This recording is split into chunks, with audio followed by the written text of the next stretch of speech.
Good morning, everyone. As usual, we shall start with common errors that are based on this editorial only.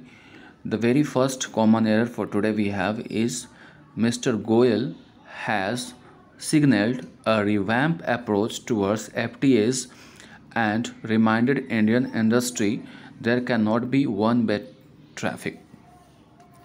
You will have to find out error in the sentence. The first and foremost thing that you must keep in your mind that when you go through solving common errors, you will have to understand each part carefully. Mr. Goyal has signaled. Had there been error, it would have been has plus V1. But we have has plus V3. That's why this part is totally right. Has plus V3 is written over here. Now come to the second part. A revamp approach. Approach is a noun. And for noun we need to have an adjective. An adjective can qualify a noun.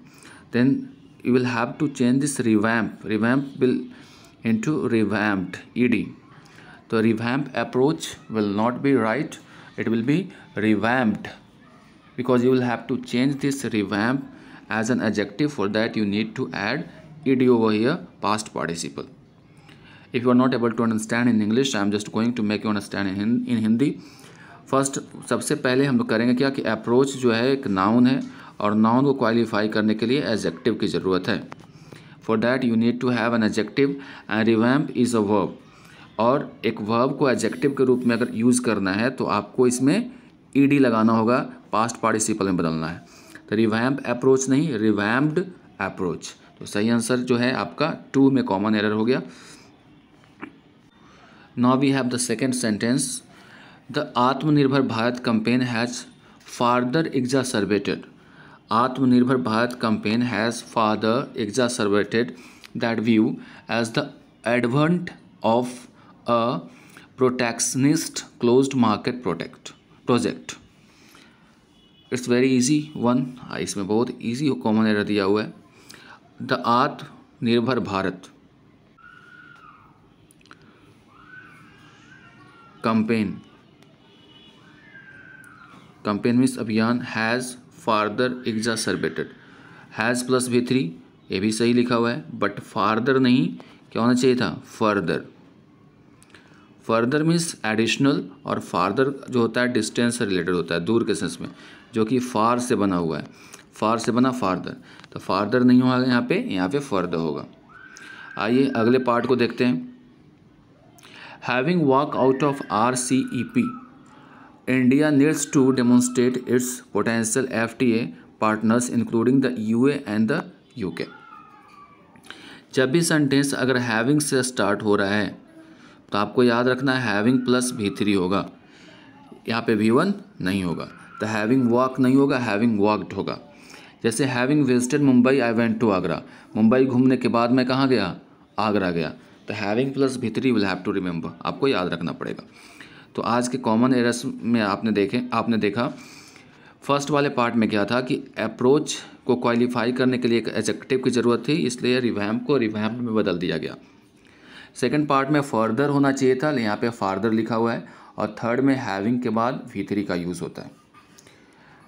अब बात कर लें आज के editorial की, लेकिन सबसे पहले आपको बताते चलें कि आज का एडिटोरियल जो है वो इंटरनेशनल इश्यूज़ पे आधारित है और ख़ासकर इकोनॉमिक यानी ट्रेड से रिलेटेड है. ऐसी स्थिति में अगर आप इसको इग्नोर करेंगे तो आपके कई एग्जामिनेशन में जो आने वाले प्रश्न होते हैं वो इस पर आधारित होते हैं, उससे आप महरूम रह जाएंगे सॉल्व करने से. तो समझना यह है कि आखिर ये इम्पोर्टेंट क्यों है, क्योंकि इसमें किसी छोटे मोटे देश के साथ डील की बात नहीं हो रही है. यहाँ पे बात हो रही है US के साथ, जो कि भारत का शुरू से एक अच्छा ट्रेड पार्टनर रहा है. ख़ास करके जब बात करें हम लोग ट्रंप के काल की, तब से भारत और अमेरिका के बीच में अगर देखें तो ट्रेड थोड़ा सा लिबरल है.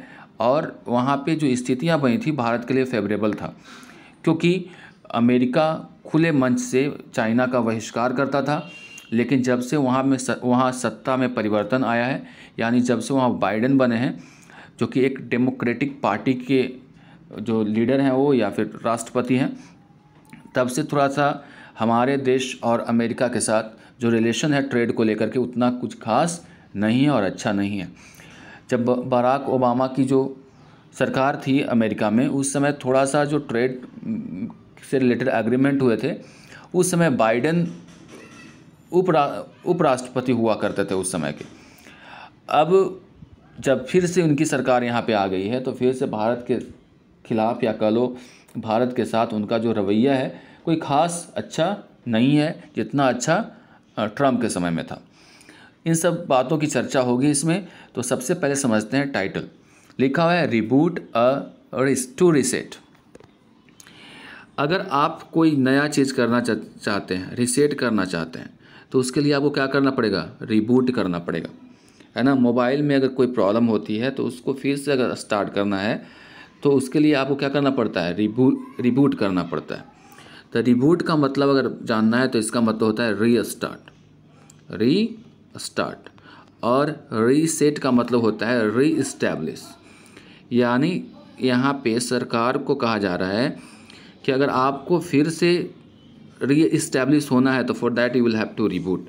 आपको फिर से शुरुआत करना पड़ेगा, यानी कोई नया चीज़ करना पड़ेगा। ये टॉपिक किस पे आधारित है? On India US trade ties. Bharat और यूएस के बीच में जो ट्रेड यानी व्यापारिक जो टाइज है, समझौते हैं, उसके बारे में। आगे बढ़ते हैं। With Indo US trade deal of, यानी भारत और यूएस के बीच में जो ट्रेड मतलब व्यापार के जो डील हैं वो ऑफ हो गए, मतलब कैंसिल होने के साथ ही it is time India reorient its global economic engagement. ये भारत के लिए समय है कि भारत फिर से रीऑरिजिनेट करे यानी रीओरिएंट करे अपना जो वैश्विक इकोनॉमिक इंगेजमेंट यानी पार्टनरशिप। यानी भारत और यूएस के बीच में ट्रेड का जो समझौता था कैंसिल होने के साथ ही भारत को कोशिश करनी चाहिए कि फिर से एक वैश्विक इकोनॉमिक इंगेजमेंट या पार्टनरशिप करने की। India's largest trading partner, Bharat का जो लार्जेस्ट सबसे बड़ा ट्रेडिंग पार्टनर रहा है, and one with whom it has a significant trade surplus, और वो ऐसा देश जिसके साथ इसका एक महत्वपूर्ण व्यापारिक सरप्लस था। सरप्लस का मतलब होता है एक ऐसा सिस्टम कह लो, एक ऐसी व्यवस्था या फिर ऐसा एक स्थिति जिसमें जो वैल्यू ऑफ एक्सपोर्ट होता है वो एक्सीड करता है इंपोर्ट को। फिर से समझ लेते हैं इसको। ट्रेड सरप्लस का मतलब होता है कि जब it occurs when the value of a countries exports exceeds that of its import, यानी आप एक्सपोर्ट ज़्यादा करते हो और इंपोर्ट कम करते हो। अमेरिका के जो दूत आए हुए थे, डिप्लोमेट जिसको बोलते हैं, तो उन्होंने भारत पे यही आरोप लगाया। उन्होंने कहा कि भारत जो है एक्सपोर्ट ज़्यादा करता है हमारे देश को, लेकिन उसके अगेंस्ट में इंपोर्ट बहुत कम करता है। यानी अपने सामान को भारत दूसरे देशों में जाकर के तो बेच दे रहा है, अमेरिका में जाकर बेच रहा है, लेकिन अमेरिका की चीज़ों को ये एक्सेप्ट नहीं कर रहा है, और अगर एक्सेप्ट भी कर रहा है तो उसके ऊपर बहुत ज़्यादा टैक्स लाद दे रहा है। तो ऐसी स्थिति में भारत के साथ रिलेशन रखना सही नहीं होगा। ये अमेरिका के जो डिप्लोमेट आए हुए थे उनका कहना था। तो यही बात यहाँ पे कही जा रही है कि भारत का हमेशा से अमेरिका के साथ ट्रेड सरप्लस रहा है, यानी जो वैल्यू ऑफ एक्सपोर्ट है भारत का अमेरिका के साथ, इसके इंपोर्ट से ज़्यादा रहा है। यानी ज़्यादा चीज़ें वहाँ जाकर के बेचता है और वहाँ की कम चीज़ों का उपयोग करता है। ठीक है, तो वही बात यहाँ पे कही गई है। It has a significant trade surplus. The US is no longer interested in securing a bilateral free trade agreement. लेकिन अब जो यूएस है, यूनाइटेड स्टेट्स, वो अब रेडी नहीं है या इंटरेस्टेड नहीं है इन सिक्योरिंग, मतलब उसको आगे बढ़ाने के लिए अ बायलैटरल फ्री ट्रेड एग्रीमेंट। यानी दोनों देश के बीच में जो बायलैटरल फ्री ट्रेड एग्रीमेंट है, एफटीए है, उसको सिक्योर करना, उसको सुरक्षित रखने में वो इंटरेस्टेड नहीं है। यानी भारत के साथ जो एफटीए एग्रीमेंट है उसको कंटिन्यू करने की स्थिति में यूएस नहीं है। अब बात आई एफटीए क्या होता है, फ्री ट्रेड एग्रीमेंट क्या है। बायलैटरल का मतलब होता है द्विपक्षीय।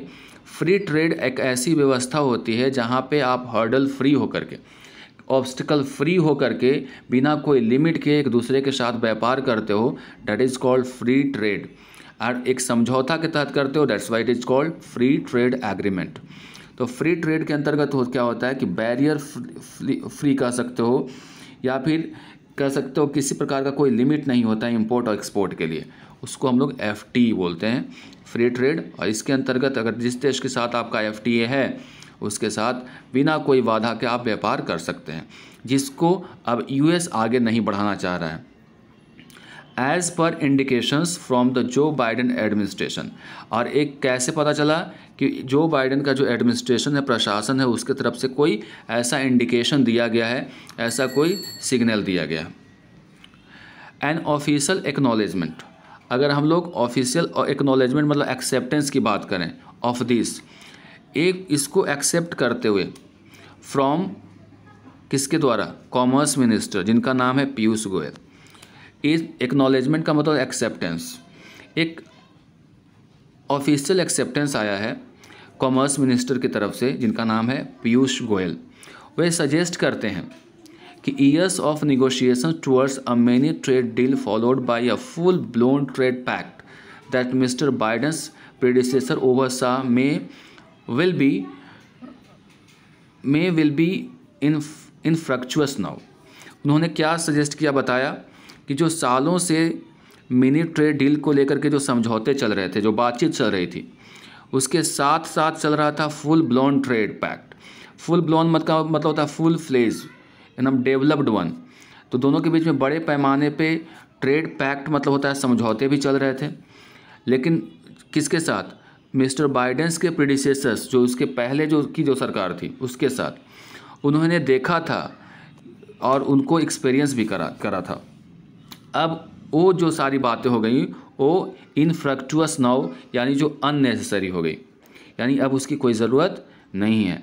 यानी जो मिनी डील चल रहा था, जो पैक्ट या समझौते चल रहे थे बाइडेन से पहले की सरकार के साथ, अब वो क्या हो गया है, अननेसेसरी हो गया है, यानी उसकी अब कोई यहाँ पे कोई मतलब नहीं रह गया है। एक इसका कहना है पीयूष गोयल जो कि कॉमर्स मिनिस्टर हैं, इनका नाम आपको याद रखना है उनके डिपार्टमेंट के साथ।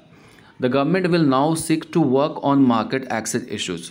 अब सरकार क्या काम करेगी, it will work to seek, it will now seek to मतलब it will try to, seek मतलब होता है ट्राई करना, कोशिश करना, to work on market access issues. Bharat अब क्या करेगा कि एक काम करेगा, मार्केट की जो पहुंच की जो इश्यूज़ हैं कि कौन कौन सा मार्केट है जहाँ पे इनकी चीज़ों का डिमांड है, उसको एक पकड़ने का कोशिश करेगा दोनों side, on both sides. He said, उन्होंने कहा, एडिंग दैट, ये जोड़ते हुए कि lowering of non tariff various. अब नॉन टैरिफ वेरियस क्या होता है, नॉन टैरिफ वेरियस का मतलब होता है एक टैरिफ होता है, एक नॉन टैरिफ होता है। टैरिफ का मतलब होता है जो सीमा शुल्क लगाया जाता है आपके उत्पाद पे, वो टैरिफ कहलाता है। और नॉन टैरिफ का मतलब होता है कि अदर दैन सीमा शुल्क जो भी चार्जेज आते हैं, जैसे मान लिया जाए कि आपकी शिप जा रही है दूसरे देशों में, तो उसका मुआयना करने में जो आपका खर्च होता है, उसके चेकिंग में जो खर्च होता है, तो ये सब होता है नॉन टैरिफ वेरियस, यानी नॉन टैरिफ टैक्स कह सकते हो। तो various mutual recognition pacts and adopting common equality standards can also help Indian export in the interim. तो पीयूष गोयल ने कहा जोड़ते हुए कि जब हम लोग नॉन टैरिफ वेरियस करेंगे, यानी बहुत कम रहेगा क्या कोई इसी तरह का शुल्क, म्यूचुअल रिकॉग्निशन पैक्ट्स, दोनों आपस में मिल करके बातचीत करेंगे, समझौता करेंगे, and adopting common quality standards, और दोनों अगर हम लोग एडॉप्ट करेंगे कॉमन क्वालिटी स्टैंडर्ड्स, दोनों का क्वालिटी वगैरह सब सेम रहेगा, can also help Indian export in the interim. वो भारत के जो एक्सपोर्ट है, मतलब वो क्या होता है निर्यात, उसको हम लोग तात्कालिक रूप से, इन द इंटरिम का मतलब होता है तात्कालिक रूप से उसको हम लोग क्या कर सकते हैं, बढ़ा सकते हैं। आगे है, there is a possibility that even these issues which include long festering dissonance over the providing access to the US agricultural products or easing import duties on automobiles and bourbons। कहा जा रहा है कि जिसमें इन इश्यूज़ में there is a possibility, ये संभावना है कि इवन दीज इश्यूज़, जो बातें ऊपर कही गई, विच इंक्लूड, जिसमें शामिल है लॉन्ग फेस्टिंग डिजोनेंस, जो लंबे समय से जो नाराज़गी चली आ रही थी, डिजोनेंस चला रहा था, डिसएग्रीमेंट चला आ रहा था, किसके ऊपर, over providing access to US agriculture products. तो भारत और यूएस के बीच में लंबे समय से जो डिसएग्रीमेंट चला रहा था वो किससे रिलेटेड था, वो यूएस चाहता था कि उसके जो एग्रीकल्चर प्रोडक्ट्स हैं उसको एक्सेस मिले, पहुंच मिले, और दूसरा कारण था कि ईजिंग इम्पोर्ट ड्यूटीज़, और इम्पोर्ट ड्यूटीज़ जो है यानी जो सीमा शुल्क है उसमें बढ़ोतरी कर दी गई थी। किस पे? ऑटोमोबाइल्स पे। और एंड बॉर्बन्स वहाँ का विस्की का एक ब्रांड है अमेरिका का, उसके ऊपर टैक्स ज़्यादा बढ़ा दिए गए थे। इसके कारण ही दोनों के बीच में थोड़ा सा खटास यानी डिसोनेंस आए थे। Would have to be discussed afresh. अब इन मुद्दों को लेकर जिसके कारण डिसोनेंस आया था, दोनों के बीच में डिसएग्रीमेंट हुआ था, जो लंबे समय से और ख़राब होता चला गया, इस पर फिर से बात करने की ज़रूरत है। On Friday the US envoy का मतलब होता है डिप्लोमेट कह सकते हो या फिर उसको एम्बेसडर कह सकते हो, राजदूत। तो वहाँ अमेरिका से आए हुए थे फ्राइडे को। जैसा कि मैंने बताया तो उन्होंने क्या क्या कहा कि केवल 13% ही जो है भारत इंपोर्ट करता है, और दुनिया में सबसे ज़्यादा अगर अमेरिका के साथ अगर कोई बिजनेस करता है, ट्रेड करता है, वो है भारत। यानी अपनी चीज़ों को ज़्यादा से ज़्यादा वहाँ पहुँचाता है और उसके अगेंस्ट में केवल 13% चीज़ों को वहाँ से लाता है। इसी पे वो गुस्साए हुए थे जो इनवॉय आए हुए थे। तो on Friday the US envoy to India met mister Goyal for what he said was a parley on attending the $500 billion bilateral trade vision of the US. तो फ्राइडे को जो यूएस के इनवॉय आए थे वो आए थे भारत के जो कॉमर्स मिनिस्टर हैं मिस्टर गोयल, उनसे मिलने के लिए। और फॉर व्हाट ही सेड उन्होंने कहा कि वाज अ पार्ले का मतलब है जो बातचीत, टॉक है। ये टॉक किसके संबंध में है? Attaining a 500 billion bilateral trade vision of US का $500 बिलियन का जो द्विपक्षीय व्यापार का जो विज़न है यूएस के साथ, उसके बारे में बात करने के लिए आया है। यूएस के प्रेसिडेंट का ये विज़न है, उसके बारे में बताने के लिए वो आए हुए थे। The trade target set when Mr Biden was the vice president in the Barack Obama's regime. आपको ये भी जानना चाहिए कि ये जो ट्रेड का टारगेट सेट किया गया था जब बाइडेन वाइस प्रेसिडेंट थे, जब बराक ओबामा की जो सरकार थी उस समय, जब बराक ओबामा की सरकार आई थी मिस्टर ट्रंप से पहले। और आपको ये भी बताते चलें कि जो बराक ओबामा की ही पार्टी है डेमोक्रेट, उसी से बिलोंग करते हैं बाइडेन। तो उस समय वो क्या थे? वाइस प्रेसिडेंट थे। उसी समय टारगेट फिक्स किया गया था। रिमेन्स अनचेंज्ड, वो अभी भी अनचेंज्ड है, but the tools for achieving it are no longer clear. लेकिन इस टारगेट को कैसे अचीव किया जाए, इसके जो साधन है, टूल्स का मतलब यहाँ पे साधन है, वो अभी भी क्लियर नहीं है। यानी जो टारगेट सेट किया गया था ओबामा की सरकार में जब ये वाइस प्रेसिडेंट थे, कौन? बाइडेन उस समय, लेकिन अभी भी कोई क्लियर ऐसा कोई रूट नहीं है, ऐसा कोई तरीका नहीं है, साधन है जिसके माध्यम से जो टारगेट फिक्स किया गया था उसको अचीव किया जा सके। इंडिया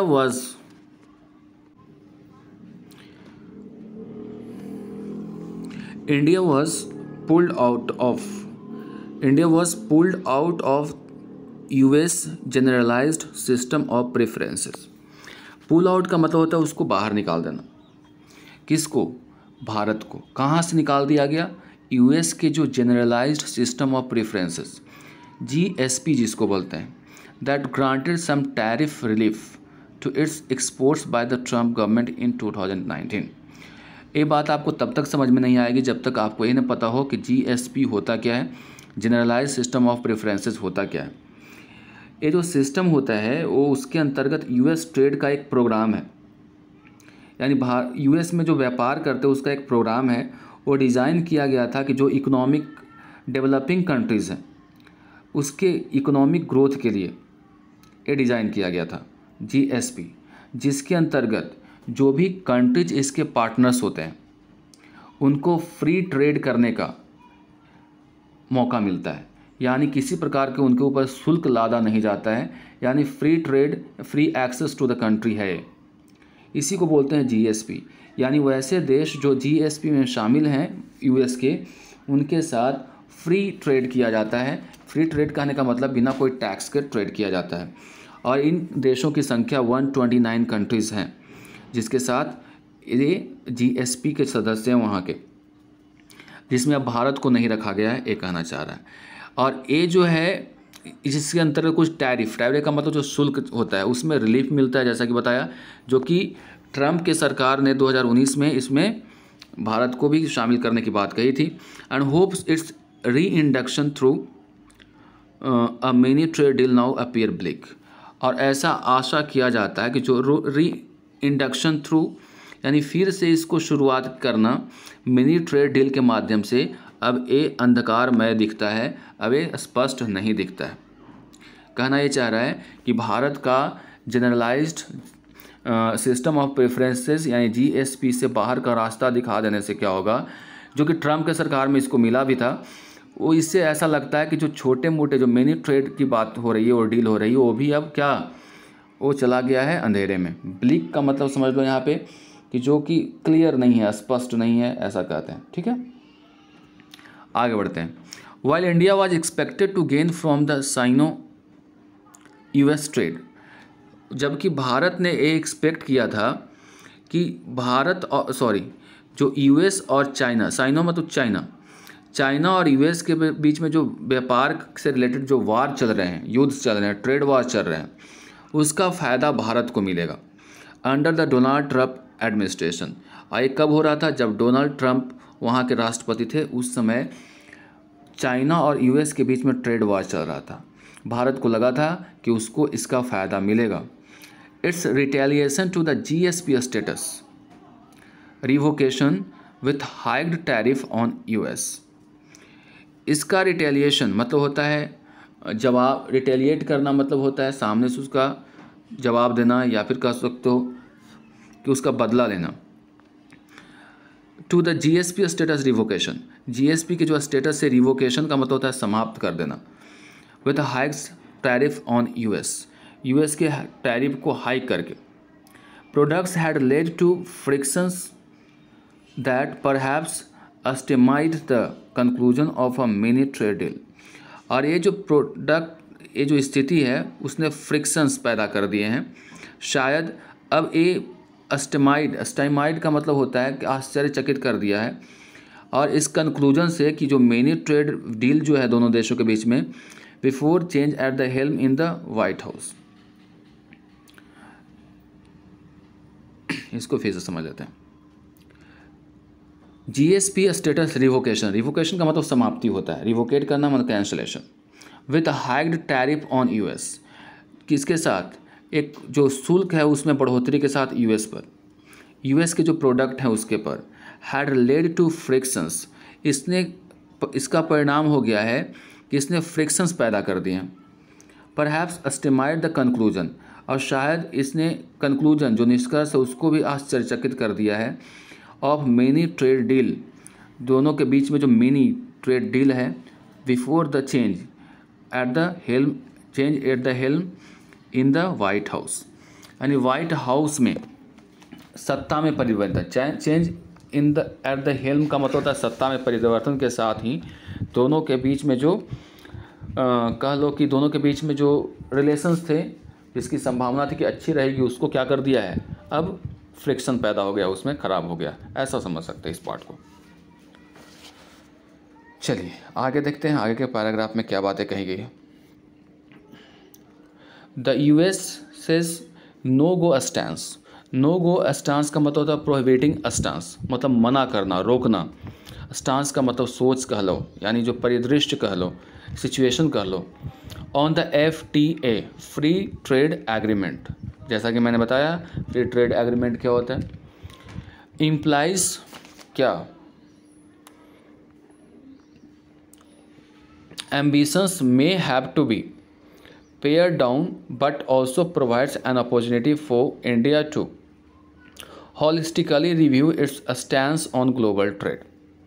कहा जा रहा है कि यूएस का जो नो गो पॉलिसी है, यानी जो मना करने वाली जो नीति आ गई है ना, ये हालांकि रिड्यूस करता है, कम करता है भारत को, उसके एम्बिशंस को कम कर देता है, उसके आकांक्षाओं को कम कर देता है, लेकिन साथ ही ये प्रोवाइड करता है एक अपॉर्चुनिटी, एक मौका भी देता है इंडिया के लिए टू हॉलिस्टिकली रिव्यू, पूरी तरह से, हॉलिस्टिकली का मतलब होता है पूरी तरह से, फिर से सोचे अपने स्टांस यानी अपने सिचुएशन के बारे में, किस मामले को लेकर के, on trade, global trade.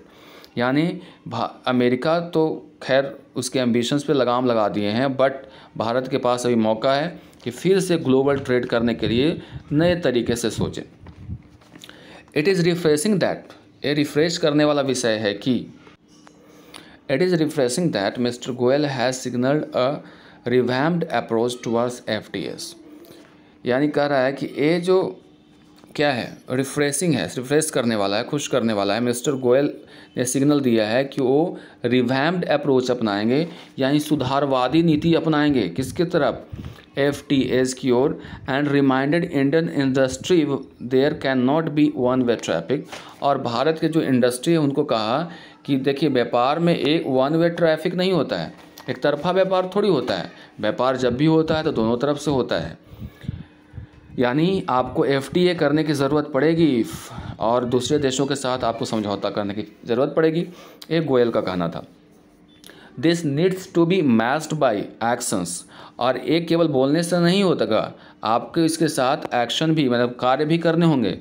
That start unwinding India's creeping walls of import traffic, जो कि शुरू कर दिया है। अनवाइंडिंग का मतलब अनडू, पहले जैसा करना।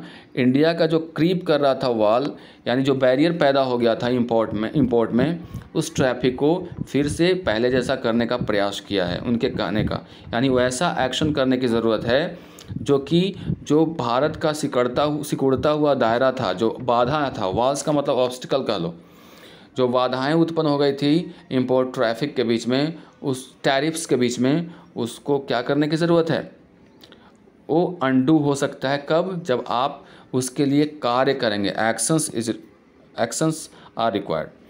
The Atmanirbhar Bharat campaign has further exacerbated that view.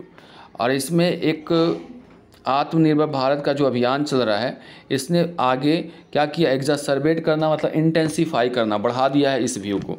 यानी इस व्यू को और हवा कौन दे दिया है? एग्जैसर्बेट वर्ड बहुत ही इंपॉर्टेंट है।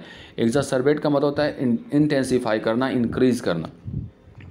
जो बात ऊपर कही गई है कि जो व्यापार होता है वो एक तरफा नहीं होता है, इसमें टू वे ट्रैफिक होना चाहिए, एक तरफ से नहीं होना चाहिए। ये है गोयल का कहना। साथ ही उन्होंने कहा कि केवल ये जो बात कही जा रही है ना, उसको एक्शन के साथ मैच भी करना होगा, केवल बोलने से काम नहीं चलेगा। क्योंकि जो हमारे इंपोर्ट टैरिफ्स हैं, उसके बीच में जो ऑब्स्टिकल उत्पन्न हो गए हैं, उसको एड्रेस करने के लिए काम करना ज़रूरी होगा। साथ में उन्होंने ये भी कहा कि जो आत्मनिर्भर भारत कैंपेन चल रहा है वो इंटेंसीफाई करेगा हमारा व्यू को, as the advent of a protectionist closed market protect. अब इसको समझना पड़ेगा, प्रोटेक्शनिस्ट क्या होता है, एडवेंट क्या होता है। तो एडवेंट का मतलब होता है अराइवल ऑफ, तो एडवेंट ऑफ मतलब अराइवल ऑफ। दूसरा पार्ट क्या है? दूसरा जो वर्ड यहाँ पे यूज़ हुआ है, प्रोटेक्शनिस्ट क्लोज्ड मार्केट प्रोजेक्ट। देखिए क्या होता है कि कई देश, या फिर आप कह लो भारत की जो मंशा क्या है कि प्रोटेक्शनिस्ट मतलब जो हमारे देश में जो चीज़ें हैं उसको ज़्यादा से ज़्यादा अपने देश में बने, ताकि दूसरे देशों पे निर्भरता कम हो जाए। यानी ऐसे इसको समझिए कि दूसरे देश के जो प्रोडक्ट्स हैं उसको मार्केट में हावी न देने के उद्देश्य से जो स्वदेशी प्रोडक्ट है, आत्मनिर्भर भारत का मतलब यही है, जो हमारे देश के प्रोडक्ट है उसका यूज़ होना चाहिए, उसका निर्माण भी यहीं, प्रोडक्शन भी यहीं होना चाहिए, और ज़्यादा सरप्लस हो तो उसको दूसरे देशों में एक्सपोर्ट भी करने की मंशा है। तो प्रोटेक्शनिस्ट का मतलब यही होता है कि जब आप अपने जो डोमेस्टिक मार्केट की बात करते हो, उसमें जो फॉरेन कंपनीज़ के जो प्रोडक्ट्स हैं, यानी फॉरेन प्रोडक्ट्स हैं, उसको डोमिनेंट होने नहीं देना चाहते हो, वही होता है प्रोटेक्शनिस्ट। जो कि क्लोज्ड मार्केट प्रोजेक्ट जिसको कहते हैं, यानी एक मार्केट है हमारा डोमेस्टिक, इसमें जो है दूसरे देशों का ज़्यादा डोमिनेंस ना हो, इसके लिए आत्मनिर्भर भारत लाया गया है। स्ट्रेनियस एग्जॉर्टेशंस। स्ट्रेनियस का मतलब होता है बहुत प्रभावी। एग्जॉर्टेशंस दैट द सेल्फ रिलायंस, इस बात पे जोर देना कि सेल्फ रिलायंस मतलब खुद पे भरोसा रखना, ड्राइव इज़ यानी जो आत्मनिर्भर ड्राइव है, one that seeks to integrate with global value chains, जो इसको ट्राई करता है एकीकृत करने का, इंटीग्रेट मतलब एकीकृत करना, जोड़ना, किसके साथ, ग्लोबल वैल्यू चेन्स के साथ, कैन ओनली गो सो फार, वो केवल अभी हो सकता है। ट्रेड पॉलिसी, जो व्यापार की नीति होती है, can not B परपेचुएटेड in isolation, जो व्यापार की नीति है उसको परपेचुएट मतलब कंटिन्यू नहीं किया जा सकता है अकेले, यानी व्यापार कभी भी अकेले थोड़ी होता है। एंड इन फैक्ट, और ख़ास करके अफेक्ट्स इन्वेस्टमेंट्स टू, और ये जो है इन्वेस्टमेंट को प्रभावित करता है। Having walked out of RCEP, Bharat जब बाहर हो गया किससे, RCEP से। अब RCEP समझना पड़ेगा आपको। RCEP जो है regional comprehensive economic partnership, R for regional, C for comprehensive, E for economic partnership, P से हो गया। ए प्रपोज एग्रीमेंट है between the member of states of association of southern Asian Nations, जिसको एशियान कहा जाता है। तो association of southern Asian nation के बीच में एक पैक्ट है, समझौता है या एग्रीमेंट है, और इसके जो फ्री ट्रेड पार्टनर्स हैं उनके साथ। और ये क्या करता है कि जितने भी जो आपका ट्रेड है, किसी तरह का जो आप गुड्स या सर्विसेज का या इंटेलेक्चुअल प्रॉपर्टी का आप लेन देन करते हैं, उसमें आपको क्या किया जाता है, रिलीफ दिया जाता है RCEP के तहत। तो RCEP में रीजनल कॉम्प्रिहेंसिव इकोनॉमिक पार्टनरशिप के तहत एशियान कंट्रीज़ हैं और साथ ही कुछ जो फ्री ट्रेड पार्टनर्स इसके हैं, उसके बीच में फ्री ट्रेड होता है, उसका लेन देन होता है।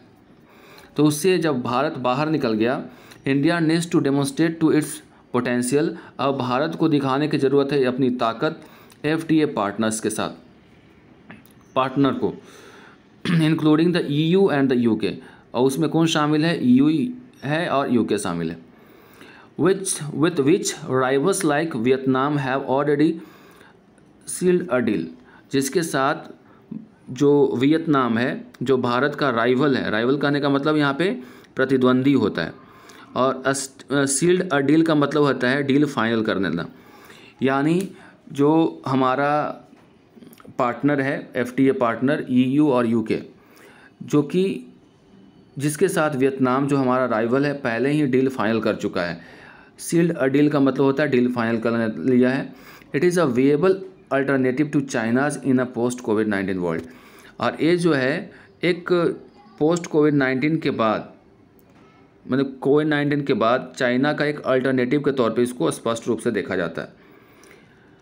To be a major trading and manufacturing nations, एक बड़े ट्रेडिंग और मैन्युफैक्चरिंग देश होने के लिए इंडिया कैन इल अफोर्ड, मतलब होता है can not afford, ill afford का मतलब can not afford to keep sending mixed signals, यानी भारत अगर कॉन्ट्राडिक्टरी सिग्नल्स भेजता रहेगा, तब इंडिकेशन भेजता रहेगा, तब ये जो इसका सपना है कि एक बहुत बड़ा ट्रेडिंग और मैन्युफैक्चरिंग नेशन बन जाए, तब तक ये पॉसिबल नहीं है। यानी भारत को कोई स्पष्ट नीति बनानी होगी। तो अगर आप इस एडिटोरियल के पढ़ें तो आपको ये समझ में आया होगा कि भारत और US के बीच में जो लंबे समय से ट्रेड चला आ रहा था, जो FTA के तहत था, और एक दूसरा पार्ट था इसका GSP के तहत, जो भारत उसका सदस्य था, जनरलाइज सिस्टम ऑफ प्रेफरेंसेस के तहत, वो अब नहीं रहा। अब US और भारत के बीच में जो लंबे समय से व्यापारिक जो समझौते थे उसका कोई मतलब नहीं रह गया। ऐसी स्थिति में भारत को चाहिए कि कोई नया ग्लोबल पार्टनरशिप करे दूसरे देशों के साथ, और ट्राई टू अंडरस्टैंड, यानी समझने का प्रयास करे कि कौन ऐसे देश हैं जिसके साथ वो व्यापार कर सकता है और जहाँ पे उसकी पहुँच है। तो इन सब चीज़ों के साथ आज के एडिटोरियल को हम लोग यहीं पे समाप्त करते हैं। इस एडिटोरियल को जरूर आपको पढ़ना है। That's all for today, see in the next video.